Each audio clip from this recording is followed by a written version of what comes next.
आनंद अतिशय सुंदर मुख हेरी हो प्रेमानंद आनंद अतिशय सुंदर मुख हेरी लटकाड़ा लहरी पधारो लटकाड़ा लहरी लटकाड़ा लहरी पधारो लटकाड़ा लहरी पधारो लटकाड़ा लहरी पधारो लटकाड़ा लहरी पधारो लटकाड़ा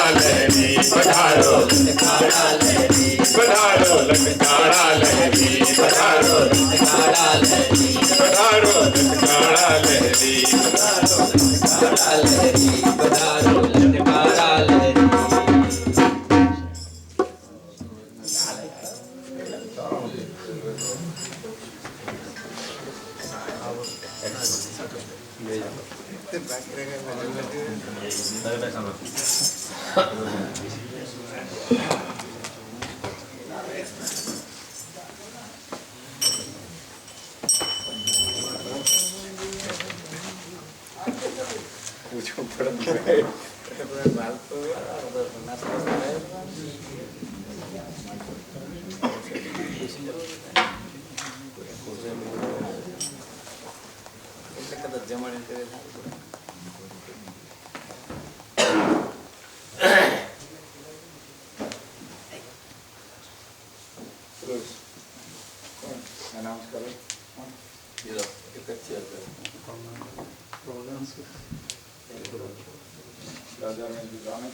ઘનશ્યામ મહારાજની જય.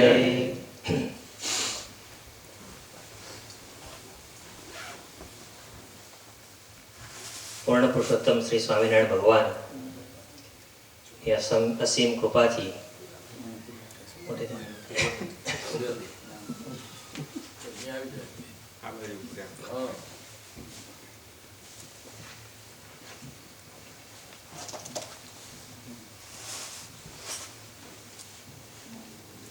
પરમ પુટવાળું શ્રી સ્વામિનારાયણ ભગવાનની અસીમ કૃપાથી મહારાજ ખુદ પોતે સંતોની સાથે અહીંયા પધાર્યા. નિમિત્તભાઈના ત્યાં આપણે પિયોરિયામાં ઘર સભા કરી તો પરમ પૂજ્ય સાહિત્યાચાર્ય શાસ્ત્રી સ્વામી શ્રી સત્સંગ ભૂષણદાસજી સ્વામી અને દબાણ મંદિરના કોઠારી સ્વામી શ્રી અને ખંભાત મંદિરના કોઠારી સ્વામી શ્રી જ્ઞાનકર્ણદાસજી પુરાણી સ્વામી શ્રી જ્ઞાનકર્ણદાસજી સ્વામી આપણે આપણા બહુ મોટા સદભાગ્ય ભોગ વિલાસની ભૂમિ પર આપણને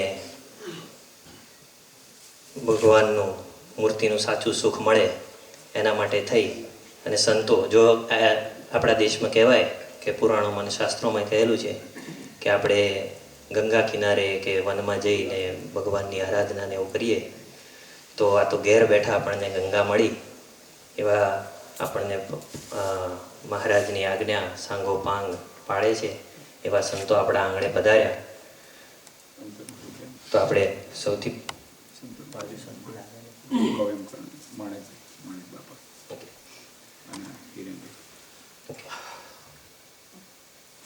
તો આપણા આંગણે પધાર્યા તો આપણે સંતોનું પૂજન કરી અને એમનું સ્વાગત કરીશું.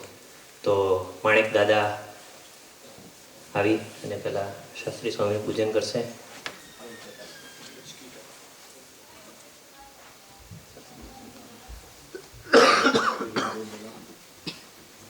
હિરેનભાઈ પરમ પૂજ્ય હિરેનભાઈ આવીને પરમ પૂજ્ય પુરાણી સ્વામી જ્ઞાનકર્ણદાસ સ્વામીનું પૂજન કરશે.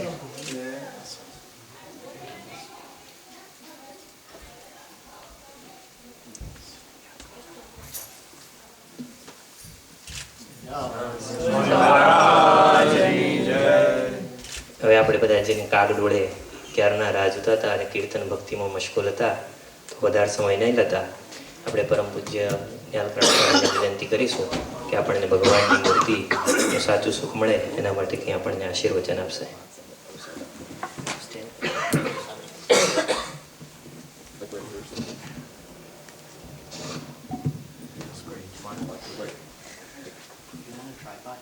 વર્ણિવેશરમણીયદર્શનમ મંદહાસ્યરુચિરાનનાંબુજમ પૂજિतं સુરનર ત્વમેરમુદા ધર્મનંદનમહં વિચિંતયે. બોલો શ્રી સ્વામિનારાયણ ભગવાનની જય. શ્રી ઘનશ્યામ મહારાજની જય. શ્રી હરિકૃષ્ણ મહારાજની જય. સર્વાવતારી ઈષ્ટદેવ શ્રી સ્વામિનારાયણ ભગવાન તથા એવા સર્વોપરી ભગવાનને આપણને સર્વેને ઓળખાણ કરાવનારા પ્રાતસ્મરણીય પરમ પૂજ્ય ગુરુવર્ય સદગુરુ શ્રી ધ્યાની સ્વામીજી તથા પરમ પૂજ્ય સદગુરુ સાહિત્યાચાર્ય સ્વામી શ્રી સત્સંગ ભૂષણદાસજી સ્વામીજી તથા સર્વે વાલા ભક્તજનો,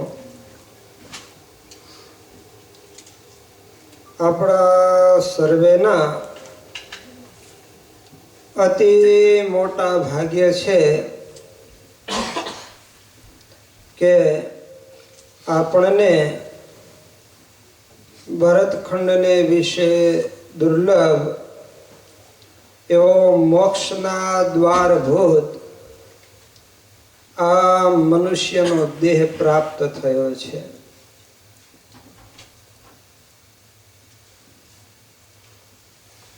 આથી પૂર્વે આપણે 84 લાખ જન્મ ધર્યા ને ધરતા ધરતા એકવાર આપણને આ મોક્ષ ક્ષેત્ર એવા ભરતખંડમાં મનુષ્યનો દેહ પ્રાપ્ત થાય છે.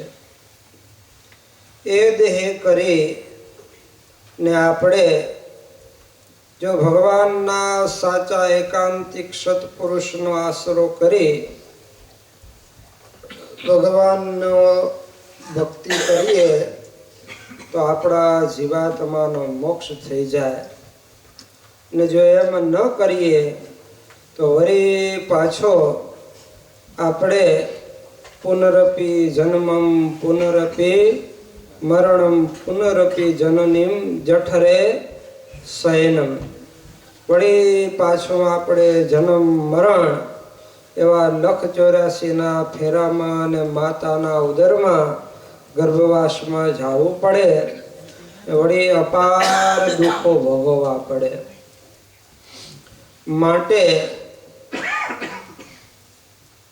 સંતો અને શ્રીજી મહારાજ અને સર્વ શાસ્ત્રનો એ જ સિદ્ધાંત છે કે આવા મોક્ષ ક્ષેત્ર ભરતખંડમાં દુર્લભ એવા મનુષ્ય જન્મને પામીને આપણે આપણા મોક્ષ સંબંધી કાર્ય કરી લેવું જોઈએ.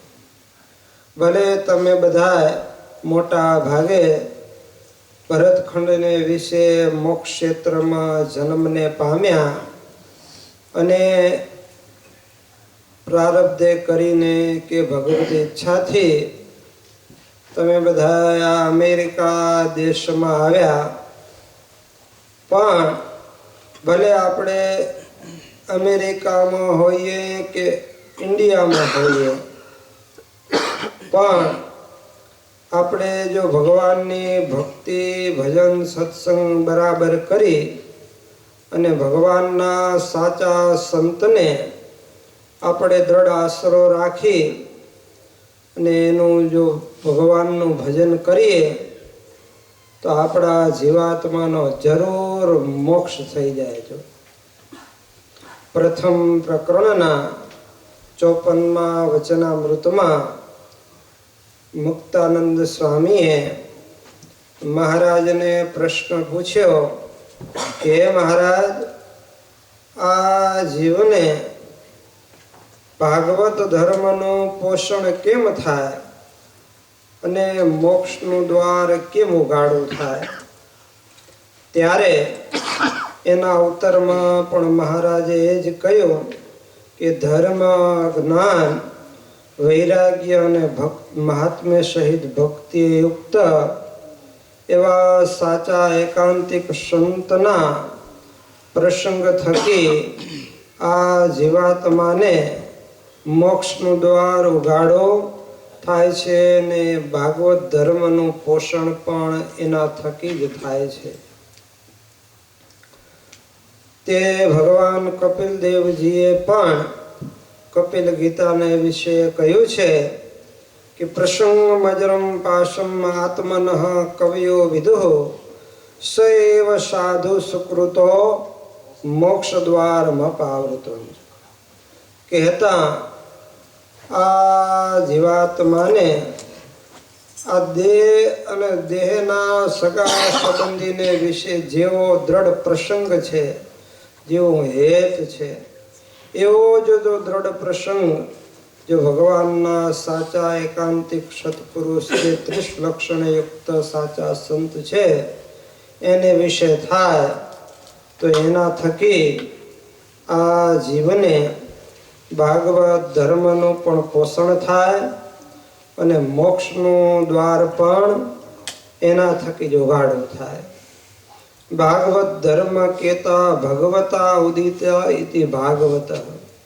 ભગવાને જે આપણા જીવના કલ્યાણને માટે જે કહ્યું એનું જે આચરણ કરવું તે ભાગવત ધર્મ છે. કેતા શિક્ષાપત્રીમાં ભગવાને આપણા જીવના કલ્યાણને માટે જે જે આજ્ઞાઓ કરી તે આપણો ભાગવત ધર્મ છે. તો એવા ભાગવત ધર્મનું પોષણ આવા સાચા સંતના સમાગમ થકી થાય છે.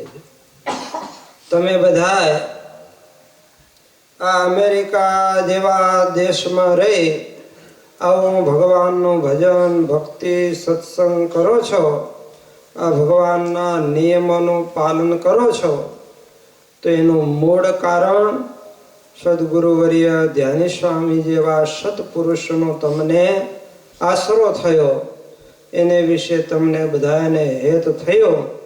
તો આજે તમે બધાએ આવો ભાગવત ધર્મ કહેતા પાડી આવા દેશમાં રહી આ ભગવાનની આજ્ઞા પાડી આવું ભગવાનનું ભજન કરો છો તો એ આપણો તમારો મોક્ષનું આ ભાગવત ધર્મનું પોષણ થયું કહેવાય અને મોક્ષનું દ્વાર પણ ઉઘાડો થયું કહેવાય. માટે આપણે શું કરવું કે સાચે શુદ્ધ ભાવે આવા એક સાચા સંતનો દ્રઢ આશરો રાખી અને બીજે ક્યાંય માથા ન ભટકાવતા એના હાથમાં આપણો હાથ સોંપી અને જેમ એ કહે તેમ કર્યા કરશું તો આપણું સેજે સેજે કલ્યાણ થઈ જાય. સંતો એક દ્રષ્ટાંત આપે કે એક કિલ્લાબંધ શેર હતો, તો એને એક જ દરવાજો. પહેલા તમે ઇન્ડિયામાં જોયું હોય તો ગામ હોય, મોટા મોટા શહેર હોય તો એને ફરતા કિલ્લા બાંધેલા હોય, દિવાલો હોય મોટી ઊંચી ઊંચી, એને કિલ્લો કે.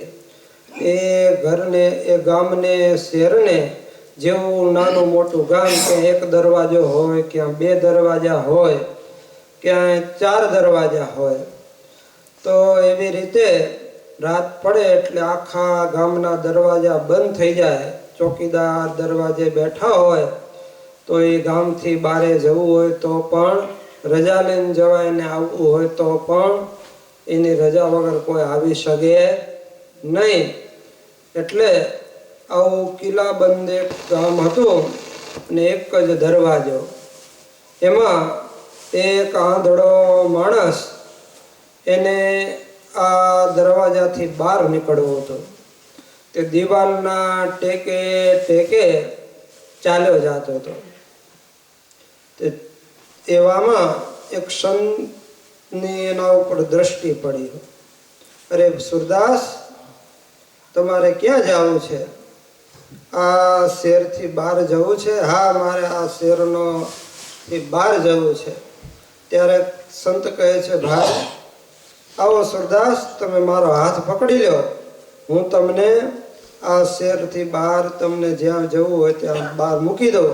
કારણ કે આને ફરતે આખો કિલ્લો છે ને એક જ દરવાજો છે, તો તમને હું દરવાજાથી બહાર કાઢી દઉં. ત્યારે આ સુરદાસ પોતે થોડો ઘમંડી હતો, એટલે કહે છે કે અરે, મારે તમારો હાથ પકડવાની શું જરૂર છે?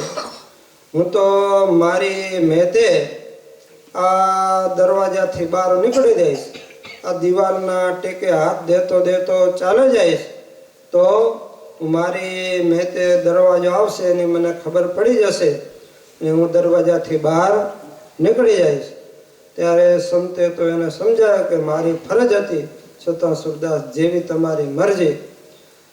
અને સુરદાસ આવી રીતે ચાલે જતો હતો.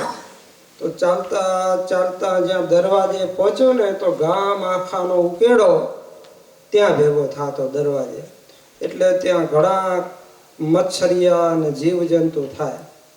એટલે જેવા દરવાજાની નજીક પહોંચે એટલે શરીર ઉપર એ બધા મચ્છરિયા બેસે અને કરડવા માંડે. એટલે આ ત્યાં ખંજોળવા જાય ને એ ખંજોળવા જાય એટલી વારમાં દરવાજો છૂટી જાય ને એ ત્યાંથી વળી આગળ ચાલ્યો જાય.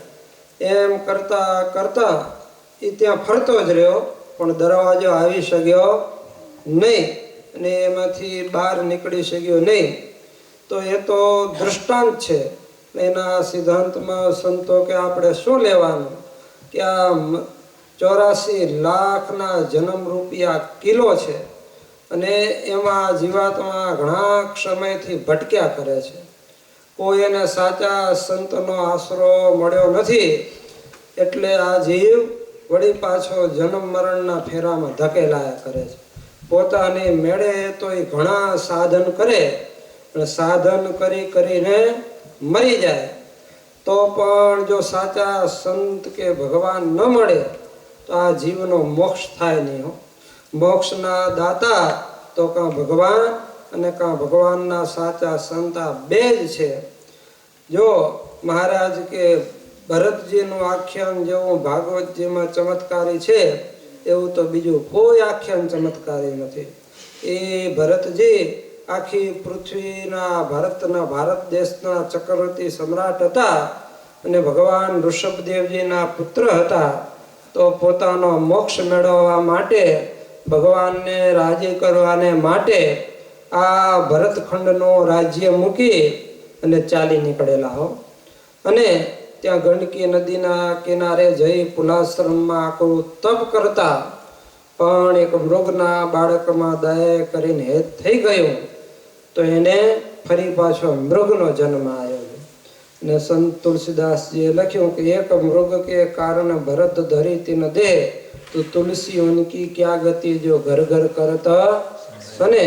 તો એ ભાગવતજીમાં તો ભલે એ ભરતજીના 3 જન્મની કથા લખી, પણ આ પછી ભરતજીનું શું થયું એનો મોક્ષ તો એવું ક્યાંય લખ્યું નથી. પણ આપણા મોટા સંતો કહે છે કે ભરતજી પાછા ભગવાન સ્વામિનારાયણ વખતે જન્મેલા અને નિષ્કુળાનંદ સ્વામી થયા છે. અને એ નિષ્કુળાનંદ સ્વામીએ કહ્યું કે અમે રે જડ ભરત જોગિયા અને મેં હું આદિ અનાદિ, આ તો સર્વે ઉપાધિ, જબ તે મોહે સદગુરુ મિલિયા મિટ ગયા સર્વે ચાડા જો, કોણ ભાઈ ને કોણ ભગીની ભ્રમ અમારી જા. તો નિષ્કુળાનંદ સ્વામી કે જ્યારે મને આવા સહજાનંદ સ્વામી ભગવાન સદગુરુ રૂપે મળ્યા, પણ એ પહેલા પણ એમને રામાનંદ સ્વામીનો યોગ થયેલો, તો એમણે ભગવાન સ્વામિનારાયણની વખાણ એમને કરાવી. તો કહેવાનું એ જ છે કે પૂર્વે પણ તમે ઇતિહાસ જોઈ જાઓ તો એટલે નિષ્કુળાનંદ સ્વામીએ નિષ્કુળાનંદ કાવ્યમાં પણ લખ્યું કે જેમ નાવ વિના નિરનિધિમાં નથી તરવા અન્ય ઉપાય, તેમ સંત વિના શોધી જવો સગડે થયા કેના કલ્યાણ જો. કહેતા ગમે એવો તરવૈયો હોય પણ સમુદ્ર તરવો હોય તો એ ગમે એવા તરવૈયાને નાવની જરૂર પડે.